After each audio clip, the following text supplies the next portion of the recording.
4 février 2019. Mesdames, Messieurs, bonjour et bienvenue dans ce journal, le sommaire.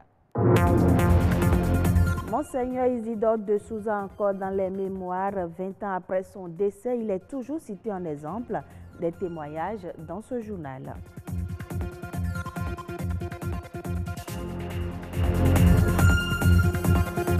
L'atteinte de l'objectif zéro faim dans le monde passe par l'accès des femmes à la terre. Des acteurs de la société civile béninoise y travaillent.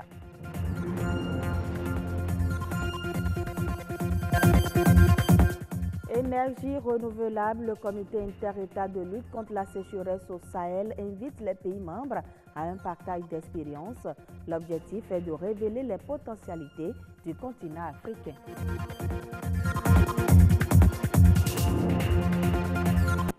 Monseigneur Isidore de Souza, la cheville ouvrière du retour du Bénin à la démocratie en 1990, les qualités que le prélat artisan de la paix et de réconciliation a incarnées pendant la conférence des forces vives de la nation inspirent encore des témoignages. Des prêtres, fidèles chrétiens et acteurs de la société civile parlent de l'homme et invitent la jeunesse à prendre exemple. Isidore de Souza plutôt comme exemple d'un citoyen modèle. Les précisions avec Patrick Adjaboudjou dans ce reportage. Monseigneur Isidore de Souza, une fierté nationale. Cet artisan de la conférence des forces vives de la nation de février 1990 reste l'un des bâtisseurs de la paix. Et je prends appui sur une déclaration qui, pour moi, n'est pas que mot de condoléance du président Mathieu Kérékou, lui aussi paix à son âme, quand Monseigneur de Souza est décédé et qu'il a rempli le livre d'or à l'archevêché. Et le jour de ses obsèques également, il a bien déclaré que Monseigneur de Souza est un père de la démocratie béninoise. Père de la démocratie béninoise, le prélat Isidore de Souza a incarné le consensus. Ses qualités inspirent témoignage. Il avait un grand sens de concertation de ceux qui étaient avec lui. Et cette concertation ne se faisait pas seulement avec ceux qui étaient avec lui, avec d'autres camps qui étaient autour de la table ou à la conférence nationale. C'est un homme d'engagement, un homme de foi et en même temps un homme de spiritualité. Et c'est un exemple que nous devons pouvoir intégrer dans nos comportements de tous les jours, nous qui souhaitons impacter la société. Impacter la société à travers des actions qui prônent la solidarité et le bien-être de tous. Monseigneur Isidore de Souza a été un philanthrope, symbole d'engagement humanitaire. L'hôpital Saint-Luc de Cotonou, c'était lui qui en avait eu l'idée et qui a tout fait pour que ce projet devienne une réalité. L'hôpital de Sotianhui, le centre Seyon, etc., etc. Donc, il a vraiment cherché à impacter la société de par sa foi. 20 ans après son décès, Isidore de Souza est toujours cité en exemple. Un exemple qui doit faire école. Selon le dernier rapport de l'Organisation des Nations Unies pour l'alimentation et l'agriculture, des menaces planent sur l'atteinte de l'objectif fin zéro à l'horizon 2030. Des acteurs de la société civile béninoise se mobilisent pour rendre cela possible. Pour eux, la réponse réside dans l'accès des femmes à la terre. Ulvaeus Palogon pour plus de précisions. Dans le monde, 821 millions de personnes, soit une personne sur 9, se couchent l'estomac vide chaque soir. Un constat contre lequel la communauté internationale s'est engagée en décidant d'éliminer la faim et toute forme de malnutrition dans le monde d'ici à 2030. Une vision salutaire définie dans l'objectif de développement durable numéro 2. Fin zéro, c'est de mettre en place des politiques, de mettre en place des infrastructures et de former des gens, les populations, de manière à faire que la nourriture soit accessible, soit disponible et soit de qualité. La nourriture accessible, ça veut dire qu'il y a des routes, des infrastructures routières qui existent pour que là où la récolte est, qu'on aille la chercher et la mettre à la disposition des populations. Accessibilité aussi, c'est de faire en sorte que chacun ait les moyens financiers, ceux qui n'ont pas la terre pour produire, aient les moyens financiers pour acquérir la nourriture.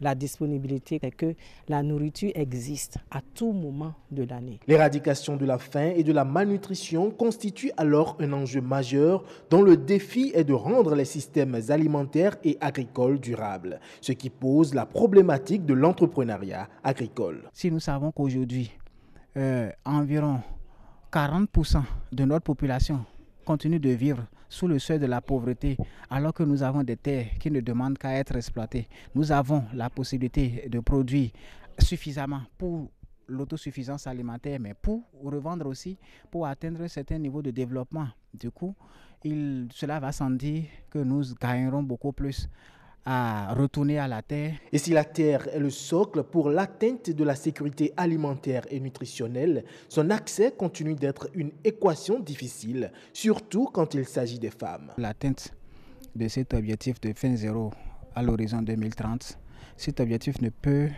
pas se réaliser sans l'accès des femmes à la terre. Parce qu'en réalité, 50% de ce que nous consommons est produit par les femmes. Du coup, permettre aux femmes d'avoir accès à la terre, c'est tendre vers l'autosuffisance alimentaire dans notre pays. On a encore, dans nos manières de faire, dans nos manières de réfléchir, des barrières par rapport à l'accès des femmes à la terre, par exemple. La femme n'a pas droit d'hériter la terre de son père ou de sa mère. Selon des études diligentées par la Fondation Konrad Adenauer dans l'Atlantique et le littoral, seulement 18% des femmes ont accès à la terre. L'illogisme, si je peux parler comme ça, c'est que c'est la femme qui cultive et qui nourrit, qui met à la disposition de la population plus de 50% de la nourriture que nous mangeons. Imaginez par exemple qu'elle ait accès à 30%, à 40% seulement. Vous voyez combien elles vont produire? Nous serons un grenier dans la sous-région. Si nous permettons à 100% de femmes de bénéficier, de jouir de leurs droits, c'est que nous devrons tendre vers l'horizon 2030 à cet objectif-là d'éradiquer la faim dans le monde. L'approche genre apparaît alors comme la solution, d'où la nécessité de l'intégrer dans les politiques, programmes et projets liés à l'agriculture, à la sécurité alimentaire et nutritionnelle. Vers la mise en place d'un programme sahélien de gestion rationnelle des énergies domestiques, le SILS a convié les pays membres à une réflexion sur des pistes de partage et d'expérience. L'idée principale est de mettre en évidence le potentiel du continent africain en énergie renouvelable. Reportage. Dans le cadre de l'adaptation face au changement climatique, la place de l'énergie est centrale. C'est ce que le SILS a compris en envisageant de mettre en place un programme régional de promotion des techniques rationnelles d'énergie domestique. Il va falloir donc focaliser nos efforts sur les outils, les énergies, les technologies qui peuvent nous aider à rationaliser l'utilisation du bois et faire en sorte que nous puissions monter un programme d'énergie renouvelable, le mettre dans le contexte du changement climatique. Cette rencontre des 13 pays membres du SILS veut mettre en évidence les expériences des uns et des autres. Une synergie soutenue par la Banque africaine de développement.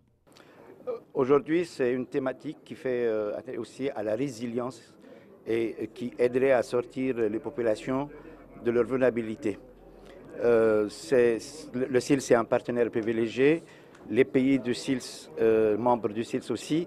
Et à travers le projet de renforcement de la résilience au Sahel, nous avons essayé de dresser tous ces aspects, aussi bien de production, d'accès à l'eau, mais aussi à une meilleure gestion des ressources naturelles. Conjugué au contexte actuel du changement climatique, ce programme il est plus que pertinent. Maintenant, comment rationaliser le besoin et diminuer la demande? On utilise des instruments, des techniques de rationalisation. La mise en œuvre de cette politique énergétique passera par la valorisation du potentiel du continent. Selon la Banque africaine de développement, les capacités de l'Afrique pourraient atteindre 310 gigawatts d'ici à 2030, ce qui placerait le continent au premier rang de la production d'énergie renouvelable dans le monde. Au Maroc, le groupe pharmaceutique Sotema inaugure la première unité d'anticancéreux en Afrique. La nouvelle usine va fabriquer des traitements anticancéreux à base de biosimilaires avec l'appui de la société biotechnologique russe Biocad. Ces médicaments, dont les prix seront 30% moins chers que ceux pratiqués actuellement, seront commercialisés au Maroc et dans d'autres pays africains.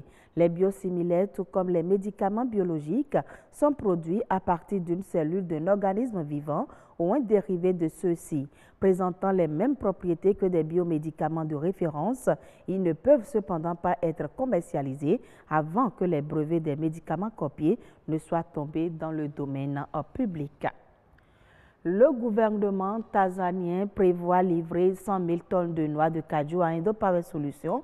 Selon les termes de l'entente, les embarquements de la matière première devraient débuter incessamment et le versement de l'enveloppe financière au gouvernement va s'étaler sur une semaine. Il faut souligner que le volume devant être livré fait partie du stock de 213 000 tonnes de noix de cajou acquis par les autorités auprès des producteurs dans le cadre d'une opération lancée en novembre dernier. La Tanzanie espère récolter 275 000 tonnes de noix de cajou en 2018 et 2019, soit 12% de plus qu'en 2017 et 2018. Deuxième phase du projet de gestion des ressources en eau du fleuve Sénégal PJ2. Des performances sont attendues dans l'exécution des travaux. Financé à hauteur de 39 milliards de francs CFA, le projet est examiné et de nouvelles orientations sont dégagées pour corriger les retards. Reportage. Les structures du système OMVS ont fait un diagnostic sans complaisance de la deuxième phase du PGIR, le projet de gestion intégrée des ressources en eau et de développement des usages multiples du bassin du fleuve Sénégal. Il y a aujourd'hui deux pays qui sont en retard, le Mali, ADRS, qui pourtant avait connu, on va dire, des progrès significatifs par le passé, et la Mauritanie qui, aujourd'hui, de façon assez remarquée, ralentissent les performances du projet. La Guinée, qui était en retard, s'est rattrapée.